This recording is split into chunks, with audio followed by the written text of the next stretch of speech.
Hey, welcome back guys to another episode of My English Brain. Now in today's episode we are going to continue with our phrasal verbs, and today we're talking about phrasal verbs that use in. To start, let's take a look at some of the phrasal verbs we're going to see today. First, fill in. Next, check in. The next one, give in, get in, and last, cut in. Now, I think you can see that all of these phrasal verbs use in for the particle or the preposition, but did you know that they use in 5 different ways? And that is the topic of today's lesson. 5 ways to use in phrasal verbs.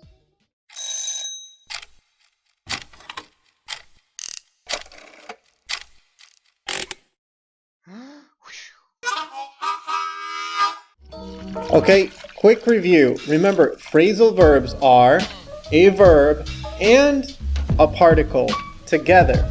And usually a particle is basically just a preposition. For example, up, down, in, out, on, off are all very common particles that we use in phrasal verbs, but today we are going to focus on in. When and how do we use in phrasal verbs? So first, the most obvious reason, in is used to accentuate or emphasize that something is inside or something is moving inside of something else. Alright guys, time out. I want to talk about the difference between in and into before we continue the rest of the video. So, just so you know, in is the preposition that really we use to emphasize the location or the movement of something. But with into, we only use into to talk about the movement of something inside another object. So we can say this sentence 2 ways. I put the arrow in the box and I put the arrow into the box. Now it's basically the same idea, but when I say I put the arrow in the box, I'm talking more about the location or the movement of the arrow. And when I use into, I'm really emphasizing the movement of the arrow into the box. Now, the other thing we need to look at is we have an object in the sentence, the box. The box is the object that the arrow moves into. It's the object of the sentence. So, the other thing that we need to focus on is when I use in, I can sometimes use the object, but I don't have to. I can say, I put the arrow in, period. Now, I cannot say this with into. I put the arrow into is incorrect. When I use into, I have to have an object because it emphasizes movement into an object. So remember, in this video, you're going to see in and into. But remember, I can use in with an object, and that's okay, but I can also use in without the object. However, when I use into, the only correct way to use it is I must have an object after the preposition. So the rule is, with into, I always need to use an object after the preposition. Now we can see this in our first example, get in. Get in means to go inside of something. So for example, he got into the car before everyone else. He got in very quickly. Again, you can see that in the first sentence I say get into the car. Into and the object. Get into the car. But in the second sentence, I do not use into. I only use in because I do not use the object. Get in very quickly. Next up is the phrasal verb let in. Let in means to allow to enter. For example, can you let the cat into the house, please? He wants to get in. Again, this idea is that we open something, and when we open it, it allows for something else to enter. So if I open the door, I allow the cat to enter. I let the cat in. Or if I open the window, I let in the fresh air. Next up, break in. Break in means to force entry into a place. For example, the burglars broke into my house. They broke in when I was at work. We can use break in for forced entry into anything.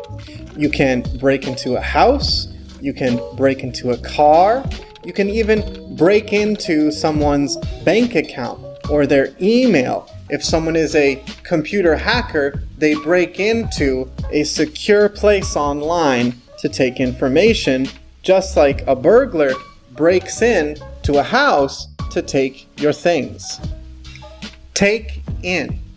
Take in means to process something or to absorb something, especially information or moments.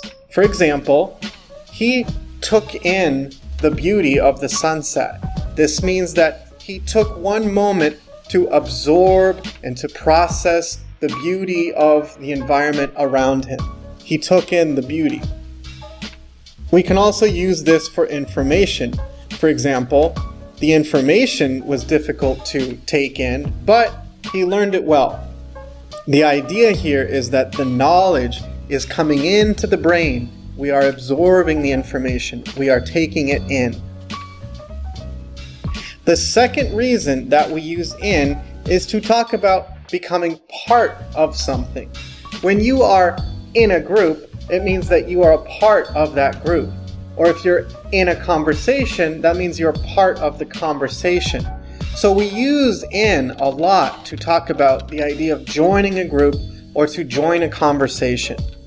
In our first example, we can see this with fit in. Fit in means to try to act or to try to look like others. For example, when I moved to a new neighborhood, I tried hard to fit in with the other kids at school. This means that I tried to act like the other kids, and I tried to maybe dress or wear similar clothes or listen to similar music as the kids around me so that I could fit into the group, so I could become a part of that group.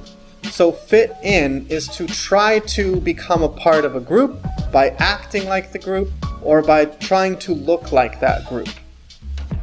Now, we also use this idea of butt in or cut in to talk about unfairly taking a position.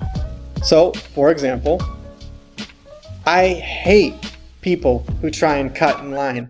I mean, who are they to think that they can butt in and don't have to wait? Again, the idea is that I have a position in the line, and when someone tries to butt in my position or to cut in my position, they unfairly are taking that position from me. You can even use this when you're driving and you're in your lane. Somebody might cut into your lane or butt into your lane and take that position that's not really fair or there's not enough space. Pitch in. Pitch in means to help toward a group goal or a group effort. So for example, the whole family pitched in buying my grandparents a trip to Hawaii for their 50th wedding anniversary. We each pitched in $100. Now, pitch means to throw. So if you think about everyone is throwing some of their money into a pile, into a group effort, so that we can use that to buy something, we pitch in our money. Now, you can use this idea of pitch in many different contexts. Maybe you can pitch in cleaning your neighborhood of the trash in the streets, or you can pitch in collecting food for the homeless people in your neighborhood. We can use pitch in many different ways to talk about working together towards a common goal. So, what was the last thing you pitched in to help do? Write yours in the comment section below and use the example that I gave as a guide. For example, I pitched in cleaning my house yesterday. What did you pitch in?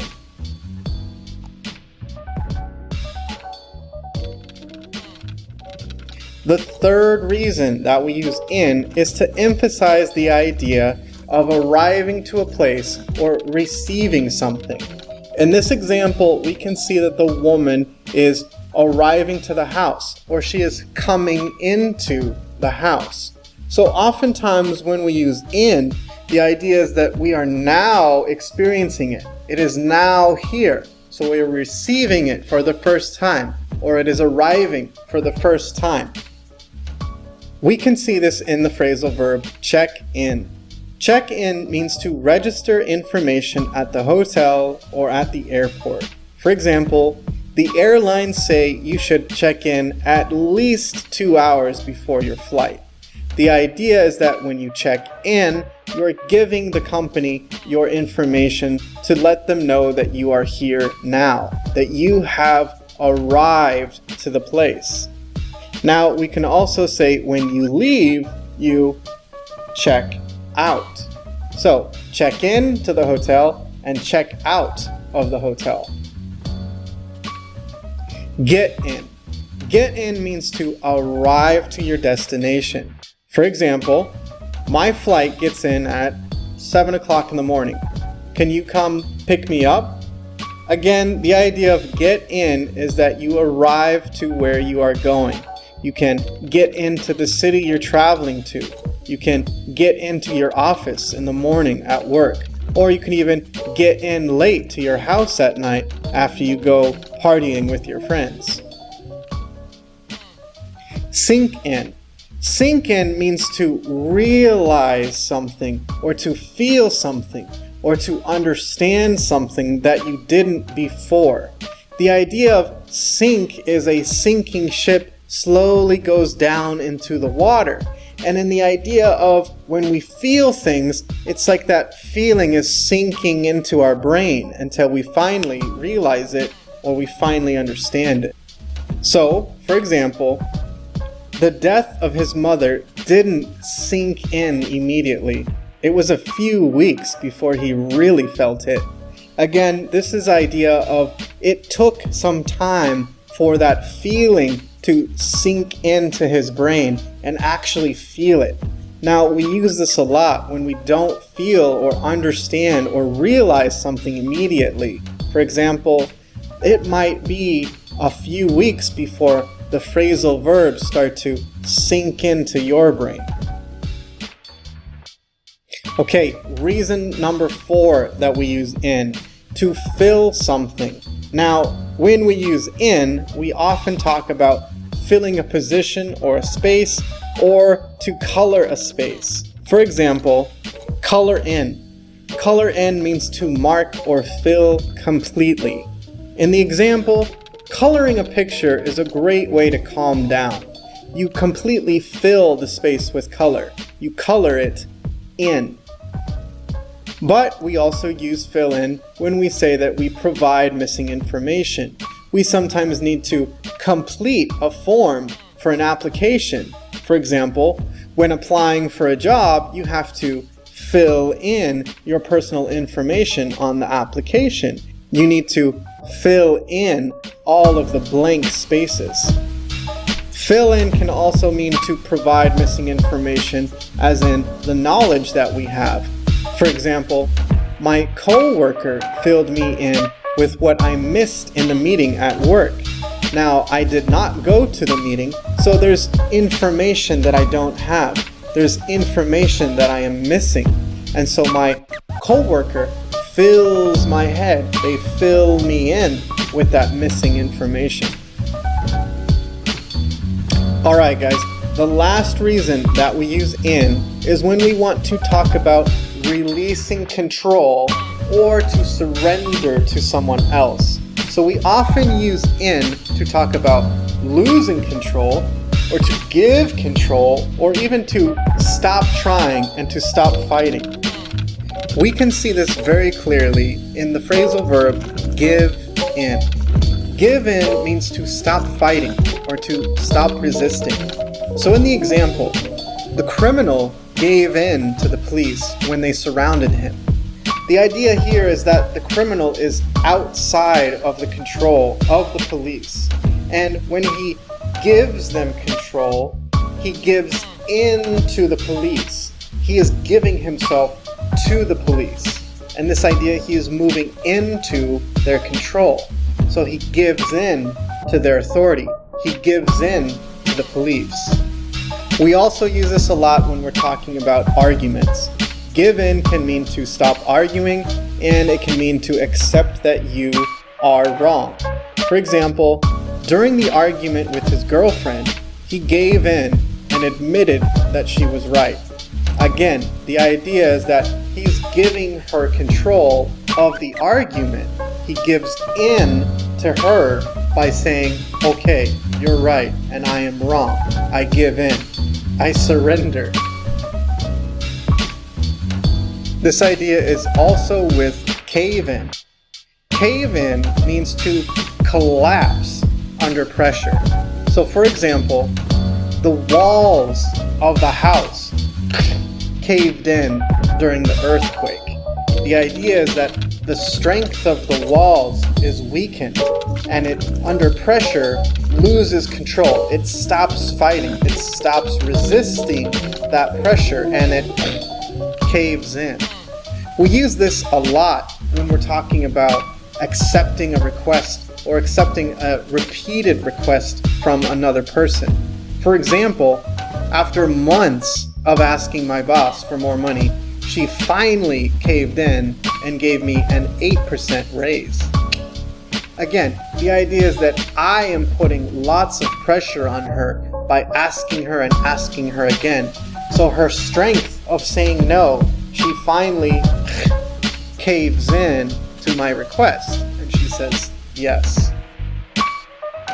Now, we can also see this idea of surrendering or losing control when we use turn in. Turn in means to give to the authority. For example, I turned in my homework to my teacher, but I knew I was going to get a bad grade. The idea is that the homework is in my control, but I turn it in to my teacher. I give the control to my teacher. We can see this again when we talk about police. For example, his wife turned him in to the police for physically abusing their son. So the idea is that if you turn in yourself, or if someone turns you in to the police, you are no longer free. You are inside of their control. Alright guys, so don't forget these 5 different ways to use in phrasal verbs. Why don't you practice and see if you can write your own sentences in some of the comments below. I look forward to reading them. Alright guys, that's it for today's lesson. Nice job today.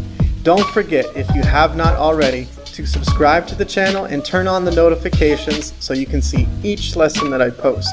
And also, don't forget to watch the next video about phrasal verbs in the series. Alright guys, thanks for watching. Take care. And don't forget to always use your English brain.